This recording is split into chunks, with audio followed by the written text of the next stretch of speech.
If we talk about industry, so which industry is getting more attraction in Malaysia? How, say, taxation works in Malaysia?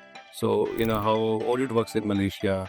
Quite easy to understand. It's basically, first 600,000 is 17%, after that subsequent 24%. In India also, it's a slab, right? Yeah. Based on income, if your income is getting increased, the tax rate is also getting increased. So I think that a lot of similarity between India and Malaysia. Okay, we don't have a GST, but what we have is a service tax. Yeah, we have service tax. Do we get any jobs or opportunities to work in Malaysia? There is a lot of opportunity for finance people to work. Indian companies can come in Malaysia definitely and do the same stuff and create more combination and get more business.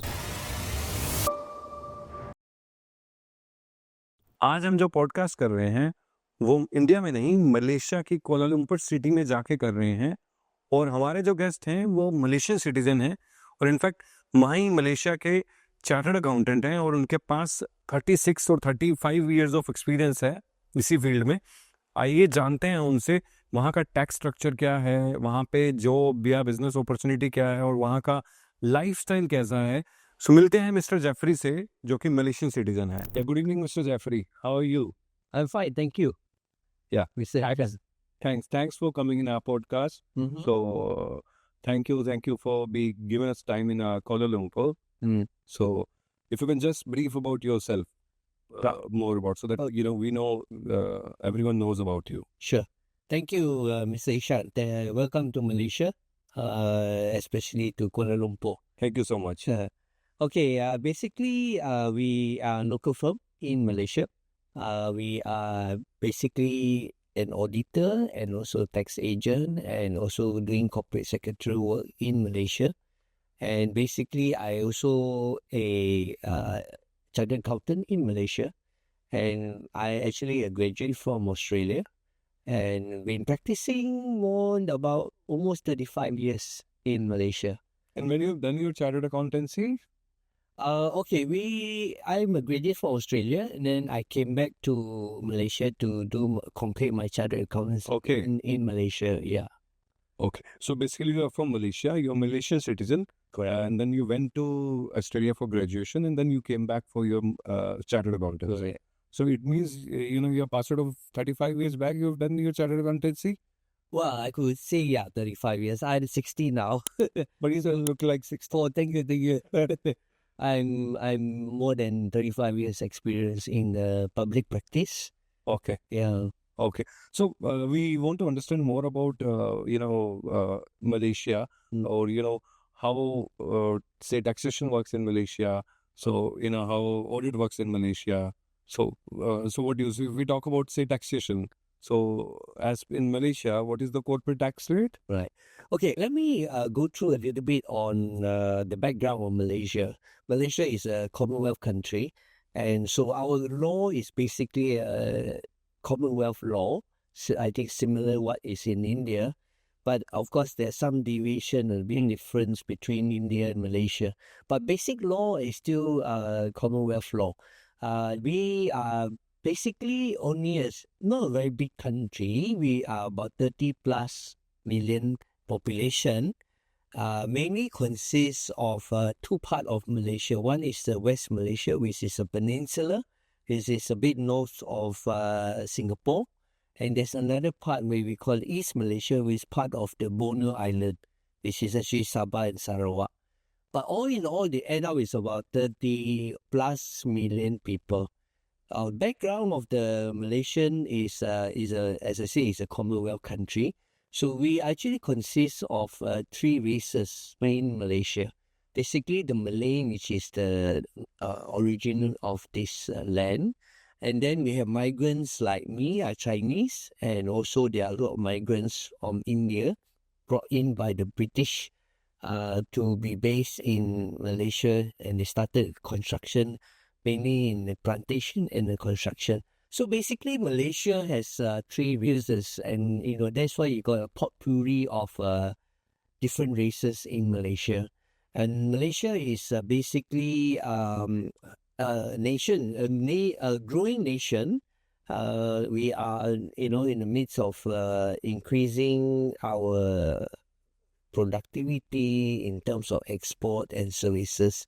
So therefore, a lot of investors are actually coming to Malaysia, and it's a very good place to be based because we are actually in center of yeah overall Southeast Asia. Asia countries, Asia, So we are close to Thailand, Cambodia, Vietnam, Indonesia, Singapore. Yeah. So actually, you look at a whole population of Southeast Asia is about 500 million total population, which is about 10 nations of Southeast Asia, and we are actually in the center of these 10 countries. So beside Singapore, the next one I think will be Malaysia. So, and I think Malaysia is more economical as compared to say Singapore. Obviously, yeah. It's very easy to stay living standard. You can maintain your living standard with good amount of this as compared to Singapore is very expensive. Correct. Basically, to compare Malaysia and Singapore is 3 times lesser than the Singapore. Yeah. So whatever you pay Sing dollar, you just divide by 3, and then that's what's in ringgit Malaysia lah. Correct. And if we talk about say corporate taxation, can you give some? Okay, corporate taxation in Malaysia basically is 17% for the first 600,000 of profit. I mean 600,000 ringgit Malaysia is 17%. After will be 24%. 24%. Yeah. So our corporate tax is quite easy to understand. It's basically first 600,000 is 17%. After that, subsequent 24%. Yeah, but it is still lesser than India. So we have a higher. Oh, really? Yeah. So we have.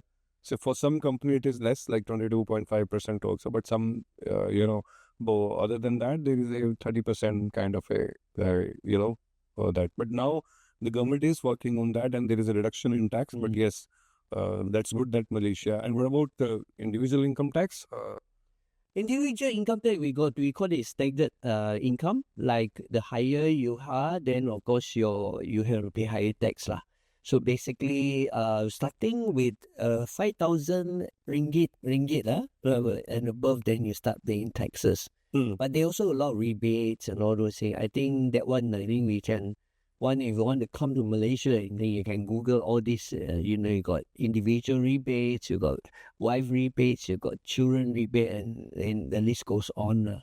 So it's a slab wise. Yes. Slab wise. Same in India also. It's a slab wise. Yeah. Based on income, if your income is getting increased, the tax rate is also getting increased. So I think a lot of similarity between India and Malaysia, because as I say, we are a Commonwealth country. Correct. And I think the British have laid the same thing in India and also in Malaysia, the same thing. And in Singapore, I think it's quite similar with Malaysia.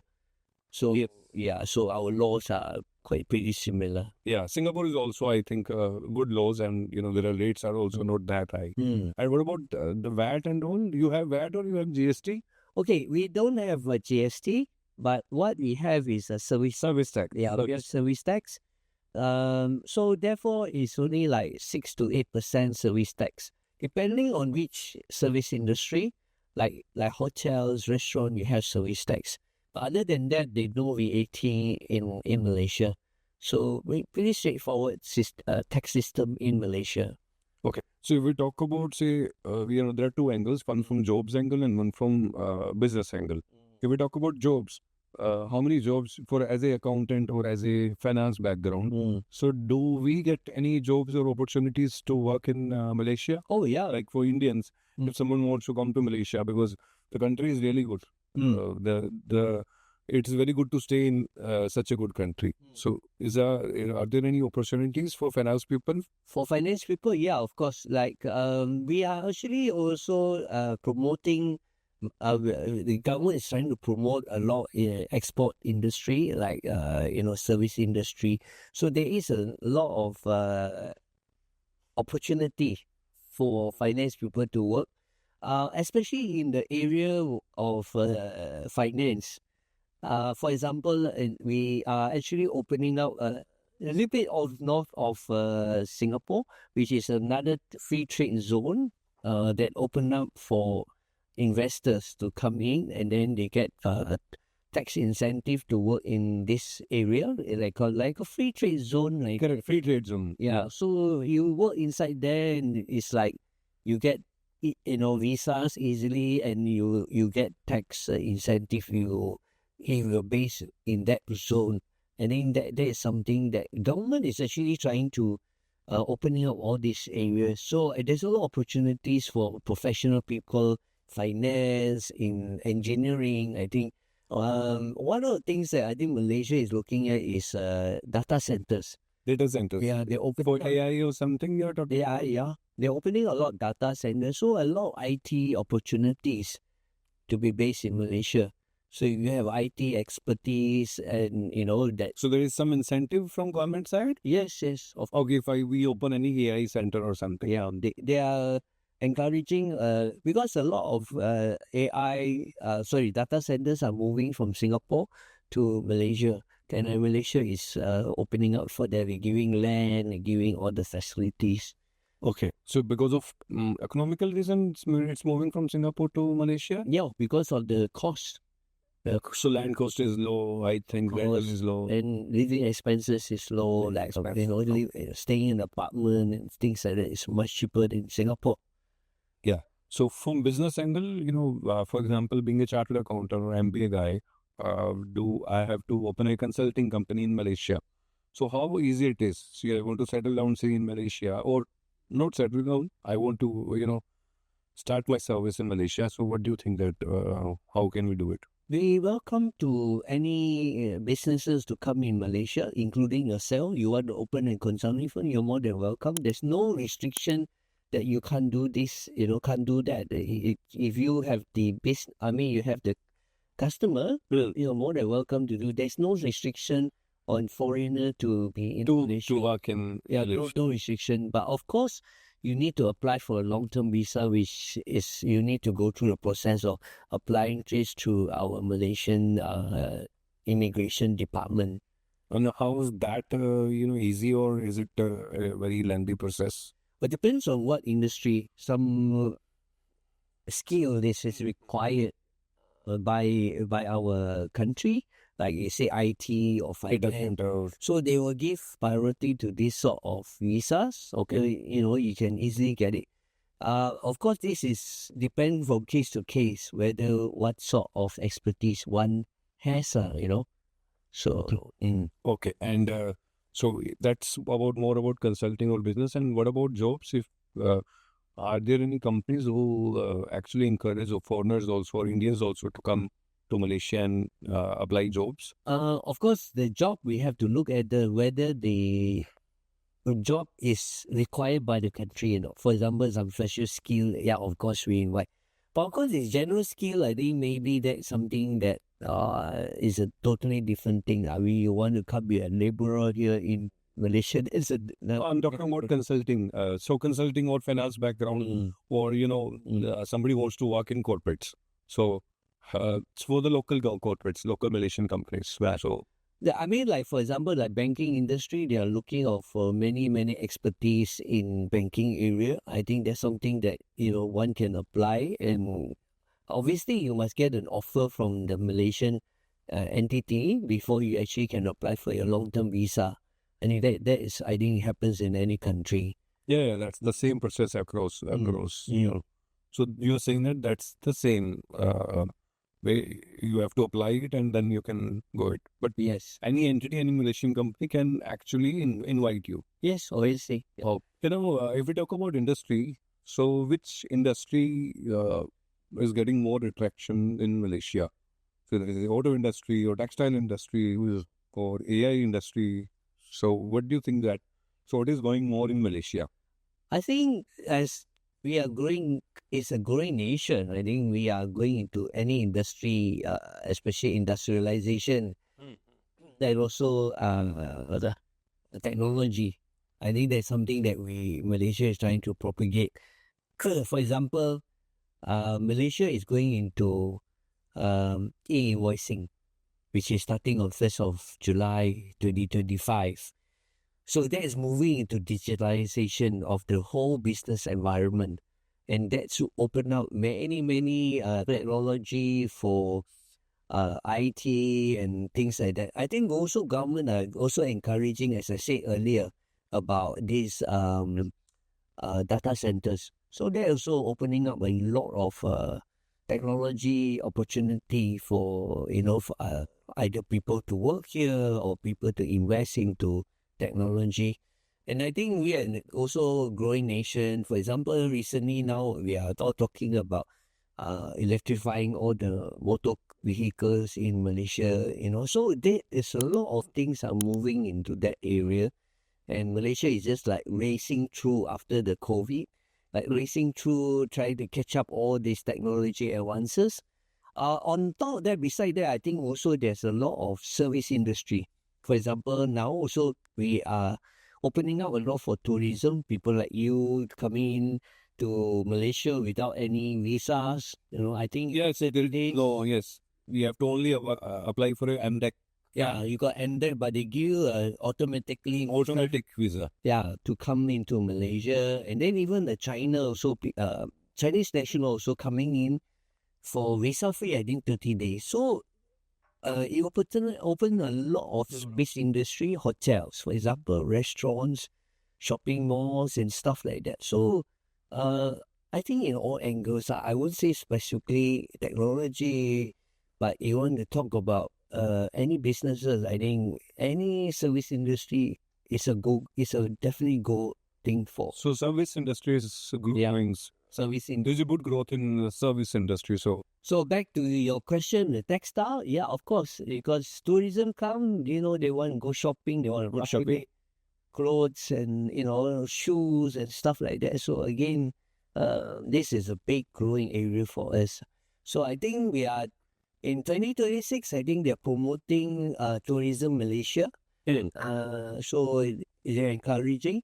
I think connectivity also helps in terms of coming to Malaysia. All over the world is coming to Malaysia. Yeah, infrastructure connectivity wise, it's good. Yeah, we're even finding it very nice. The roads are very good and all. Right. So now, if we talk about like business, we're talking about service industry. And so, how the startup world is growing in Malaysia? Like in India, the startup world is growing like anything. So, a lot of people are coming as an entrepreneur, new ideas, new startup. So, what about Malaysia? How is it growing in? See, in Malaysia, there's no restriction for foreign businessmen to come to Malaysia. You can be a foreigner, set up a company in Malaysia. You can own 100% of the business, and you can run it 100%. There's no restriction on doing business in Malaysia. You can more than welcome to come and identify a product, identify services, and then you can form a company and start doing business the following day. Yeah. So, actually, if we talk about startups, new companies, new ideas, whether it is digital or whether it is service industry. So, how that is growing in Malaysia? Like for example, in India, there are lots of new brands. People are solving new problems. Whatever the problem that otherwise, for example, earlier we didn't have any cab facility. We didn't have any taxi facility or something. We have to call local agent and, now we have online, everything is online. The new companies are coming. The new age companies are coming to solve these problems. Maybe, so we have say 10 minutes grocery delivery or something. So what in Malaysia, do you have all these kind of stuff? Plus, are these kind of entrepreneurs are also coming up in Malaysia? Of course, a lot of things you may have identified in India, but not in Malaysia. You may have some ideas, like of course, like the cab. We have Grab here. We have Ola in India, Ola or Uber in India, and Grab in Malaysia. Correct. So there is a lot of opportunity. One, you can maybe from India you come, you have some idea, maybe that may be saleable here. So that depends. So I'm actually asking you because in India, what is happening as of now is there are lots of startups which are coming. Like for example, earlier the grocery, we need to go to grocery shop. We have 10 minutes delivery. You order, within 10 minutes you get it at home. Food delivery, there is a Zomato and Swiggy. So there are lots of companies. Yeah. So I want you to talk about more about startups. Is there any kind of these companies? And these all are Indian based. What I'm talking about is all Indian based. Right. So people are coming with new ideas, solving problem and getting 100 billions of valuation. Okay, I think basically you want to talk about the startup. I think there is definitely a demand for that, especially time is an essence now, and you need to be everything fast, immediate. Yeah, there's definitely, and we have, for example, we have good infrastructure in Malaysia that actually can be plus point for them to come and to do startup in Malaysia. Like for example, delivery of food, delivery of even like moving documents from one end to the other end of the city. So I think that's something that one can look into. So do you have these, for example, in India? So we have for food delivery or food delivery, actually we have Swiggy and Zomato. For grocery delivery, we have Blinkit, who delivers in 10 minutes. And for cabs, we have Uber, Ola, and multiple other cabs.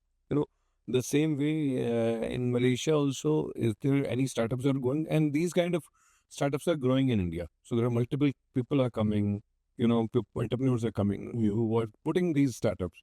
And these all are Indian based and they are getting, $1 billion valuation. So are these culture also growing in Malaysia or? Well, I would say there are people who are in this business, but I think there's always a room to grow. There's as our population grow, our what you call the demand of these services grow. Yeah, of course, there's like you say, whether we have Grab, for example, which is very prominent in Malaysia. And they are providing like taxi services and delivery of food, delivery of, or you order a drink, they'll come in. But I would say it's not as efficient like some other country at the moment because they are delivery, yes, but they still need to be improved. So they give you room for competitor to come in. Hey, I can do better. Why don't I, look at Malaysia? Maybe you have a computer system, or maybe you have a ordering system, like that, which so is efficient. So I think there's something that one would come and have a look at it because I say they are in the industry. In India, they may can see, hey, this is an opportunity to be based here to start something up here in Malaysia. I think it's something that it can be explored lah.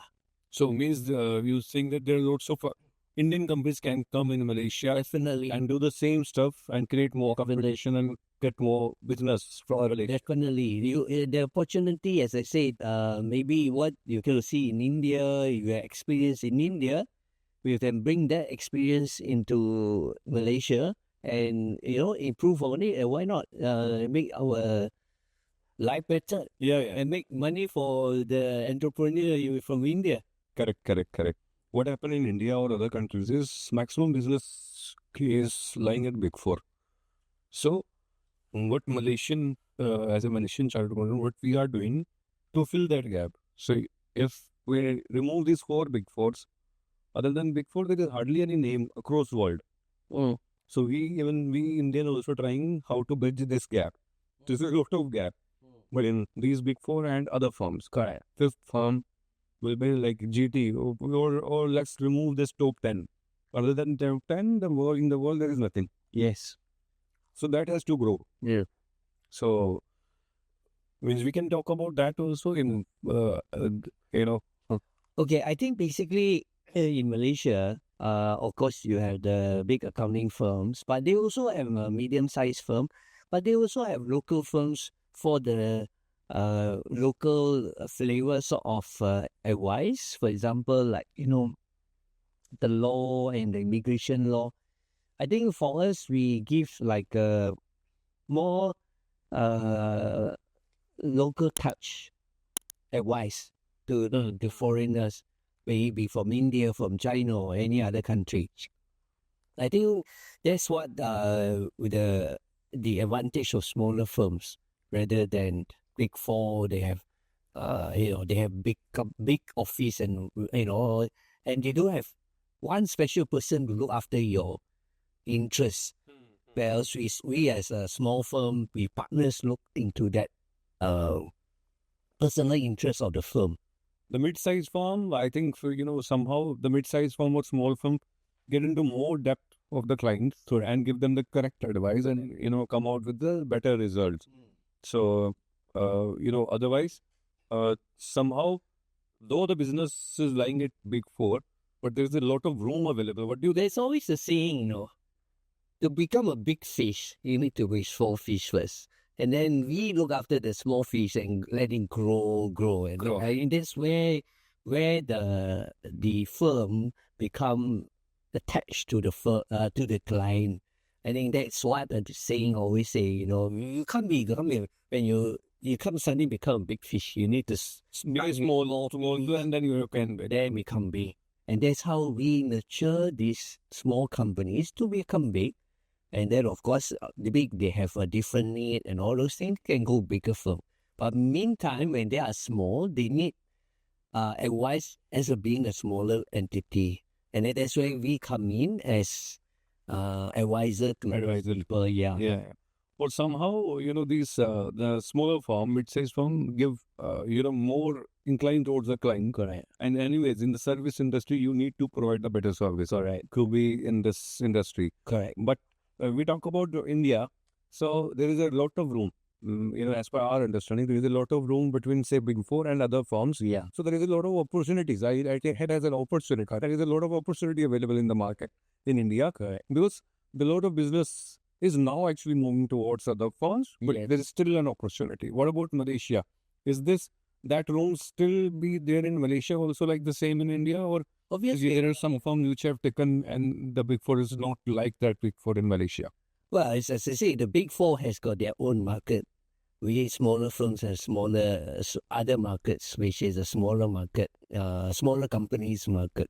And that's where we add value to the firm, to the client. To the client. Rather than this big firm, they were just like a business. They look at it as, as a big company. So they don't have this smaller touch. Smaller times. They don't have in-depth touch with the client. Correct. They will only focus on their business, their value. Then So for example, like, a foreign investor come in, he bring his family come in, then he wants to put the children into what sort of school? The international firm, they can't be. They can't. For the East. You know what I mean? For us, we advise them to go to, where all these foreign national, where the best to stay. They have school facilities, they have localized food there. So these are the things that So you will learn the personal touch so that, you have a more good bonding, and of course that will have an impact on business also, the output also. So automatically it will grow. because ultimately what we do is a relationship advice, not so much of commercial advice. Very correct. For example, like, you come in, okay, where you want to stay, what sort of food you like. So we get to know you better. That's more like relationship advice that we provide as a smaller firm rather than a big firm. You got to make an appointment, go and see them. There's a partner come in, and then they will charge you according to the hours you talk to them. So that's something I think we smaller firm don't do that. We more, hey, let's come have a meal. Let's discuss what's the issue. Which your wife and your children, what they like the best. So I think that's something that we add on to these smaller companies. Good. And if we talk about what is the overall population of Malaysia, As I said, it's 30 plus million. 30 plus million. Yeah, consisting of Malay, the local people, and then Chinese and Indian. Okay, and so there are a good number of Chinese people also in. Yes. Basically, I would say the Chinese is about 20% of the population. 20%. 20%. Indian is about 10. Indian are 10%? 10%, yes. Okay, that's a good number. Yeah. So 10% of 30 million, you're talking about 3 million Indians. I think basically they're all from southern part of India. I think basically they are southern part of Indian. South India. In South Indian, yeah. Okay, great. And so what about the government? So government is, whether they are very strict kind of people in the government, it's always like, or they are more towards encouragement or give more opportunity towards, and they are working towards society? How? Okay, basically, I think the most important is that we Malaysian, we speak English, beside of our national language, which is Malay, but we also, a lot of us speak English, and we understand English, both speaking and writing. Written. So basically, it's easy to integrate with Malaysia because we are basically an English-speaking country. Yeah, it's easy to connect. Yeah, so as you come here, you may feel more comfortable because everybody speak English. You can understand them, but compared to other country, I think the other thing is that we have been living here for so many. I'm a third generation of Chinese. I think some of the Indians also maybe second or third generation. So in the integration of our people is there. So easy. We are very easy going country. You can wear jeans, and you don't have to be so formal. Like everything is way more like casual lah. More casual. Yeah, and we don't look at it as you are white or you're brown or you are dark skin. No, everything is So there is no difference. no difference. Everybody is Malaysian, and Malaysia I think is also encouraging investors to come in. I think the best is to come to Malaysia and have a quick look at it. Cost is also cheaper. Like we can get a hotel room for US, maybe $100 you can get a 5-star hotel. Nowhere to say. So food also is like, you can get a meal maybe US $10 per person a meal, no worries at all. Or maybe lower than that. Yeah, maybe less. We are finding it. So I'm also staying here. So it's a very economical kind of country. Correct. And what about glass? So my question was about the government. So the government here is very cooperative, and they encourage people to say for opportunities, and they also provide jobs and all, and they take care of the infrastructure. So how the government role is to maintain this country? Well, I think basically, as I say, we welcome investors to come. We welcome foreigners to come. We welcome the foreigner to work together with the local people as a joint venture. And as I say, we are a growing country. There are so many business opportunity like railway, roads, and service industry, hotels and restaurants and things like that. So I think there's something that encouraging foreign. We don't discriminate foreigners. We encourage them to come. As I said, you can do business in a day or so. You can start doing business. You can form a company in Malaysia. You can own 100% ownership in Malaysia without any interfering from the government or anybody that you need a local partner. No, you don't need. You can be 100% owned. Yeah, that's right. To tell you my experience, we are also doing business from last 3 years in Malaysia. So somehow, whether it is client or whether it is the country wise, we found it very nice. Means the people here are very professionals. They respond very professionally, and they talk to you very politely, and they solve your problems. So whatever the compliance has to be done, they help you to solve that. The client also is very cooperative kind of people. So we are also finding it very nice. So that's why we are looking. Yeah, we are looking to. Well, I think the most important, the structure of the law in Malaysia, as I say, we are Commonwealth country. So I think the law is easy to understand because there is a British law, so easy to understand, and also they are law to protect the interests of investors, protect the interests of what do you call rule by law lah. There's law to make sure that there's business is run accordingly. Yes, that's wonderful. Actually, from that. So other than from the closing side, you have already told about that from job side or business sides and compliance side, everything is very fine in Malaysia, and there is a lot of room available for business opportunities, because there is still more of development or more of solution, which any company, these companies can come to Malaysia and provide these services. So that's really wonderful to understand about that. Just on a lighter note, you said that you are about to be 60. How you maintain, So on a lighter That's no stress. Yeah, less stress. I think basically, I think that's I mean, you know, some people are fortunate to be look younger. I mean, as I said, Ishan, hopefully you can come and bring in more investors and we can have more happy times. Yes, we definitely we will look for. Anyways, we're doing business together, so we'll definitely look for more business together. So wish you all the best for your firm and keep going. And Thank you for inviting me. yeah, thank you so Thank much you for your very time. Thank you so much for your time.